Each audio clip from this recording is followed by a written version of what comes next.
everybody, and welcome back to a long overdue What I Eat in a Week. It features my new favorite soup of all time, and just overall so many lazy yet nutritious cozy vegan meals. By the way, support for today comes from NordVPN. So my week began with me being locked into my parents' house. Not out of the house, but into the house, like the day I was supposed to go back to Berlin. Luckily, a neighbor rescued me, so that was good. Shout out to him. My pre-breakfast, you could call it, was one of these quite dense but delicious oat cookies.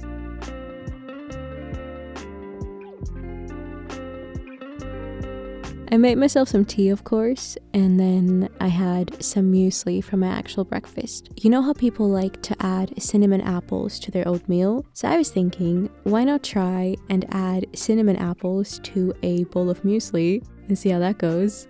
So first, I chopped up my apple into bite-sized chunks, and I added that to a small saucepan along with some raisins, apple juice, and cinnamon. I brought this up to a boil and then let it simmer on medium for about 5 or 6 minutes. In the meantime, I started building my muesli bowl, of course starting with some small cut oats. Then I added a handful of crushed walnuts, some ground golden flax seeds, the cooked cinnamon apples, and some almond milk, I think this was. Maybe it was an almond oat blend. So this tasted like a hybrid between an oatmeal and a muesli. It was very nice. Then I got to packing, only bringing the essentials. And then I made my way back to Berlin. My late lunch was an on-the-go, big, filling sandwich made with hummus and grilled pepper. I just recently started getting into grilling my vegetables. It's really fun. I cut the pepper into steaks of some sort. Definitely make sure to pat the pepper dry before grilling it, because otherwise you'll get some nasty oil splashes.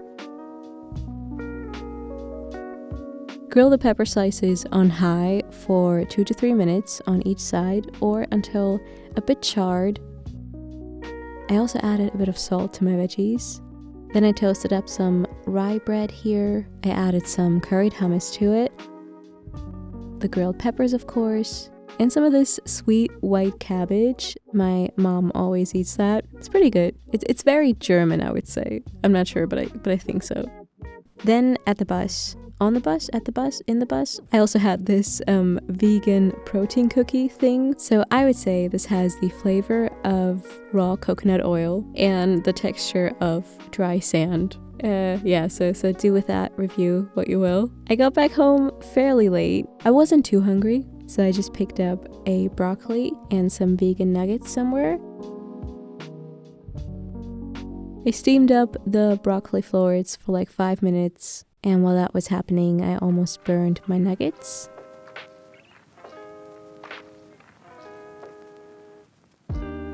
Yeah, I had all this with some leftover pickled onions that were in my fridge, some weird spicy red sauce. Let's move on to Tuesday. Here's me planning a few recipes for a video you might have already seen. It was for the healthier 10-minute dessert video, and so my breakfast ended up being the desserts that I shot that morning. So here we have this tahini fudge sauce that I turned into these little chocolatey bites. They're so good. I had like 3 or 4 of these. And then the second recipe was for these fried rice bites served next to this cinnamony cashew dipping sauce. Also very much obsessed with these. Yeah, the link to the video and these recipes will be down below. For a late lunch, I tried defrosting some pasta I had in my freezer. Absolutely stunning, I know. This used to be part of this cauliflower pasta bake I made a while ago. I had this with the leftover broccoli from the night before, and I added some hemp seeds, some fry seasoning. For dinner, Ati and Nina came over and we made some sweet potato fries together. Well, Nina was doing the hard part here, which would be cutting this giant purple sweet potato into fries. We let the raw fries soak in some water for about 30 minutes because apparently that makes them like more crunchy in the end. I don't know if it really did anything, to be honest. So as the potatoes were soaking, I made a quick dip by blending up some semi-firm tofu. Then I also added some white tahini, This would be some frozen basil. And then I also added lots of salt, white wine vinegar of course, and a bunch of spices. They gathered by the sea, sand people anxiously. Not once did speak to me. When tides came, did not flee. Aside from a little bit of oil, I also covered the first batch of potatoes with some cornstarch. Again, because it was some tip that I read online. Yeah, I think I ended up adding too much starch because at least the first batch tasted still yummy, but very, very powdery. We had a bunch of raw veggies alongside of this. Of course, the tofu tahini sauce. This one's so good. Each led like sheep, stepped foot to sea, drowning oh so patiently. On to Wednesday, starting with some tea and the last remaining tahini bite. I had to do some more filming in the morning for these molten chocolate lava cakes that have beetroot inside of them. They're really, really nice, honestly. And I think I had 2 of those while filming. For lunch, I made some more roasted potatoes. You know, basically like the day before, just minus the soaking and the cornstarch. Here I'm adding some nutritional yeast as well. I let them bake for around 30 minutes at 200 degrees Celsius. And in the meantime, I just chopped up some more ingredients for my salad. I've got some romaine lettuce here, which I think is my favorite type of lettuce. Some beet, some quite deadly mung beans, and the leftover tahini tofu sauce. Here I'm making myself some quick chai to take with me on the go. I was feeling a bit low that day and I just had to go out, clear my head, and so I went on a nice 2-hour walk around Temple Buffet. There was this older lady who started talking to me because she saw this big hog sitting on top of a street lantern, right above us. Hawk. Hawk like the bird, not the pig. Important detail. Anyway, we ended up chatting for a bit and it was just so cute. This was just an unexpected but a really nice moment and it made me feel so much better. I made myself a quick little snack. Just some warmed whole wheat tortilla with vegan cream cheese, lettuce, and some more mung beans. For a week prior to this, I've been having this insane craving for pho soup. I think I have a pho recipe somewhere on my channel, but that one does take a bit of time, so we ordered some pho with tofu, seitan, bunch of veggies. It's very cozy. As a little dessert, we had some apple with natural peanut butter, and we sprinkled some salt on the apple. Then later on, I also had another beetroot cupcake. By the way, I gave the rest of those cakes to friends and neighbors. I bake way too much on a regular basis. I live by myself. I'm trying to get rid of sweets all the time. Thursday's breakfast was quite fun. I was in the mood for some sort of omelette type food. First, I sauteed a small red onion cut into chunks inside a non-stick skillet with some oil for about 5 minutes. And then I added some spinach to that, letting it wilt down for a minute. Then I set the veggies aside and made my little omelette batter, which is based on corn flour. So inside a small bowl, I mixed together the dry ingredients first. Then I added some water to this, mixing it well, plus the cooked onion and spinach mix. Added a bit more oil to the skillet. I brought that up to medium, and then I added almost the entire contents of the bowl, which actually I would not recommend you do that. I would recommend you do slightly bigger pancake-esque circles here, since, the really big one wasn't so easy to flip. Still yummy, but a bit of a mess. I made a second, smaller type of mini omelette pancake, and that turned out perfect. I upped the heat here a little to medium-high, to also kind of crisp up the edges a bit, cooking it for 2 to 3 minutes on each side. So yeah, this was my breakfast. I added some vegan chili mayo here, some hemp seeds again, and I had a bit more of that mushroom cream cheese, and also an apple on the side. Then I met up with a friend and we went to Café 93, which this place has just some of the prettiest looking vegan cakes in Berlin. Many of them are even more so on the healthy-ish sort of side of things, which, you know, I'm always here for. We got the chai cheesecake and the chocolate chai cake to try.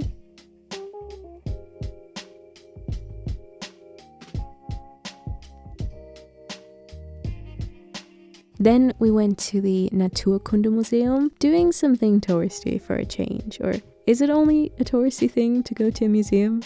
When I got home, I was starving because I hadn't really eaten lunch besides the cakes, and that doesn't really count. I made myself these vegan cauliflower popcorn thingies that I had in my freezer for a while now. I had this alongside some couscous, which, you know, couscous, it's amazing. You just add salt, spices, pour over hot boiling water, and just let it sit for about 10 minutes, and then you're good to go. While the couscous was doing its thing, I warmed up some chickpeas together with some spinach and store-bought tomato sauce, which I'd also added some water to.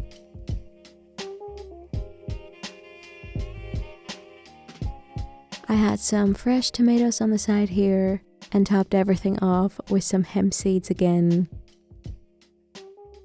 I had a couple servings of this. I ate everything basically, like no crumbs were being left.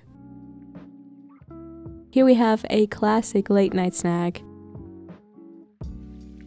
Friday morning, I started my day off with this cozy almond drink that someone sent me the idea to via DM recently. So according to them, it's supposed to be a drink that tastes like a light version of candied almonds. You add about a tablespoon of almond butter to a small saucepan together with cinnamon, maybe some other spices of choice, like sweet wintry spices, plus some almond milk, maybe some vanilla. I actually only had oat milk on hand, which I'm assuming only gives you like half the experience. So definitely try it with actual almond milk, I would say. But still very yum. My breakfast was a bowl of muesli made out of oats, puffed quinoa, berry granola, hemp seeds, and persimmon. I dusted over some unsweetened cacao powder because Artemis always raves about that food combo, persimmon and cacao. It was interesting. I think I'm gonna need some time with this one. I spent pretty much the rest of the day at the library. In the morning, I made myself a wrap to take with me, consisting of a whole wheat tortilla, some store-bought tomato sauce, some chickpeas that I mashed onto the tortilla and sauce, some more baby spinach, and some vegan parmesan. I found somebody, I say you don't cross my mind. So for lunch, I had this wrap plus a pumpkin bread muffin that, again, I found in my freezer. There's lots of fun surprises in there. I used the batter for my pumpkin bread recipe, and I also added white chocolate chips to it. Yeah, notes on that will be in the description. I don't always think about you. This next meal, I'm absolutely in love with. Over the past, week and a half, this has become my new favorite food. I got inspired by Sanyang Langast, who shared the idea for Ricepaper Tteokbokki in one of Beryl's most recent videos, where I made a quick appearance as well. But yeah, I just got so inspired by that. It looked so good. It's apparently some sort of huge TikTok food trend that I'd never heard of before. The great thing about this soup here is that it's very easy to make. There's no frying or sauteing involved. It's great. To a small pot, add all the chopped veggies, aka the carrots, onion, and garlic, plus lots of vegetable broth powder, and some gochujang. I added a tiny bit of rice vinegar as well, and then the water, of course. I brought everything up to a boil and then let it simmer over medium for about 10 to 12 minutes. In the meantime, prepare the tteokbokki. Supposedly they're just a bit more chewy than, you know, the real rice cakes. I mean, I think I only had real tteokbokki once, so I don't have much of a point of reference. I dipped a sheet of rice paper into room temperature water, and then I transferred that to a dry surface. And then, which I found was the most difficult part, was tightly rolling these up. But yeah, after a while I seemed to get the hang of these.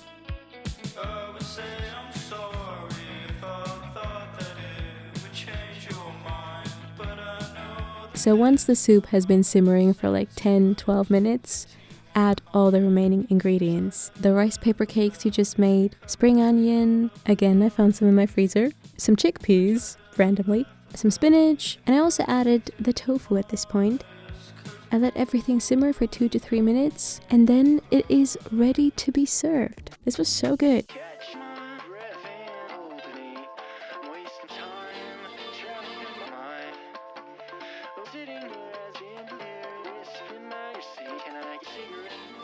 And here we have some Christmassy punch. This is with pomegranate juice and vanilla. I got it from the organic store.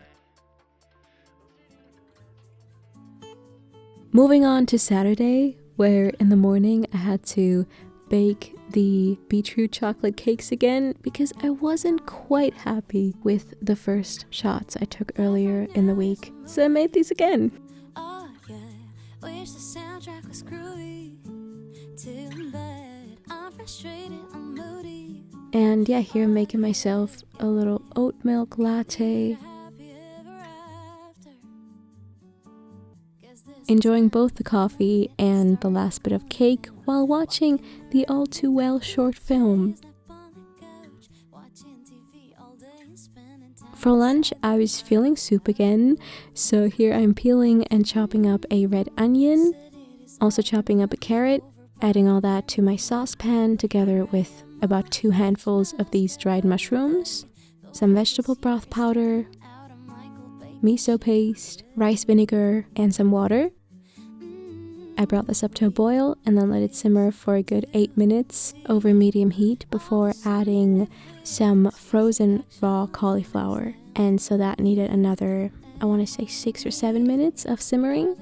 In the meantime, I let the glass noodles soften in some hot water in a separate pan though. I then also added some green peas to the pot, some store-bought tomato sauce, frozen parsley, and the now cooked and drained noodles. I finished my bowl off with some hemp seeds. Yeah, I definitely had some more extra food off camera. Later on in the evening, I made myself some toast topped with hummus, vegan red pesto, cherry tomatoes, and arugula. And then I went to a friend's birthday party and they made this pretty strawberry rum drink for me. I brought the beet cupcakes. Ati had made these wonderful walnut brownies. And she also brought these crunchy chocolate covered sticks called pepero that she makes every year for Pepero Day.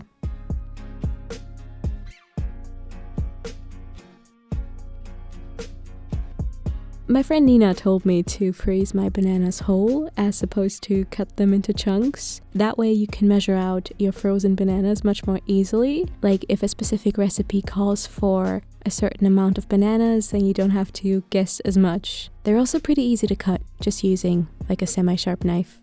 I am making a smoothie here, a smoothie bowl actually, and I was in the mood for a bit of an artsy breakfast.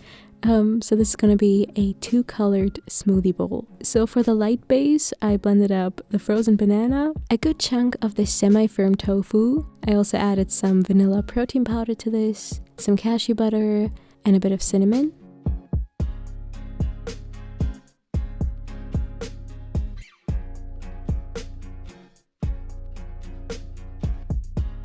And then for the pink smoothie part, I simply added like another half of a frozen banana, some frozen blackberries, and a bit more soy milk. You basically want both smoothies to have the same or at least like a similar consistency. For starters, I just added a few spoonfuls of the pink, swirling that together using a butter knife. It was just very cathartic doing that.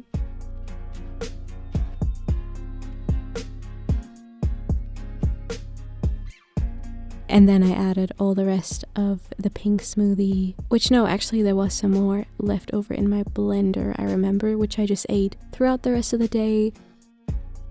This bowl, I topped it off with some berry granola, some puffed quinoa. This is really good, and you don't taste the tofu at all. Literally half this coffee landed on my floor the second I stopped recording. Then I got to cleaning my space because I had lots of humans coming over. I hosted a little clothing swap that night. It's like Depop, but in real life and without the money and the shipping. But first, for a late lunch, I had the rest of the soup from the day before with some more tofu, some added gochujang, some more water, and just some toasted bread next to it. Then Ati came over and helped me set up everything. Like, for example, she frosted those cupcakes beautifully and sprinkled them with golden glitter. The cupcake batter, it is the same as the one from my lemon and turmeric cake. And for the frosting, I made my Taylor Swift Champagne Problems cream cheese frosting. I had cut the ingredients for this in half though. I was a bit stressed getting everything ready, which is why I didn't end up filming everything here. We also had some more wintry punch. It was great. It was less of a trading event than just gifting away clothes. Oh yeah, we didn't pay too much attention to like, okay, how much did you take? How much did I take? I know I'm not a fashion person, but here's a super quick little haul of what I got.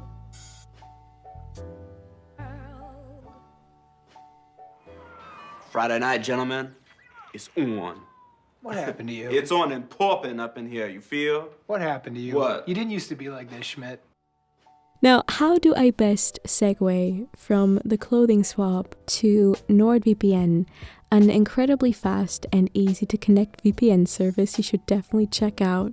Just as we had an abundance of beautiful clothes to pick from, NordVPN gives you an abundance of virtual locations to choose from and to connect your devices to. You can connect up to 6 devices at a time, and therefore, if you wanted to, be in 6 different places all at once. This way you can get access to other country streaming platforms, for example, such as HBO Max, which we don't have in Germany. You can watch Euphoria there, which I've been meaning to since forever, or the new Gossip Girl series. I would just change my location to the US. Nord encrypts and protects your online data as well, just like clothes protect you from the cold. And so by using Nord, you can have a super relaxed and safe internet experience, while being free to be anywhere you want virtually. Visit nordvpn.com/MinaRome to get a 2-year plan plus 1 additional month at a huge discount. Thank you to NordVPN for sponsoring, and thank you out there for watching this until the end. I really, really appreciate it. Let me know which of today's ideas you want to try next. Also let me know how that goes, and I'll talk to you soon. Life right now is a movie. Oh yeah, wish the soundtrack was groovy. Too bad I'm frustrated.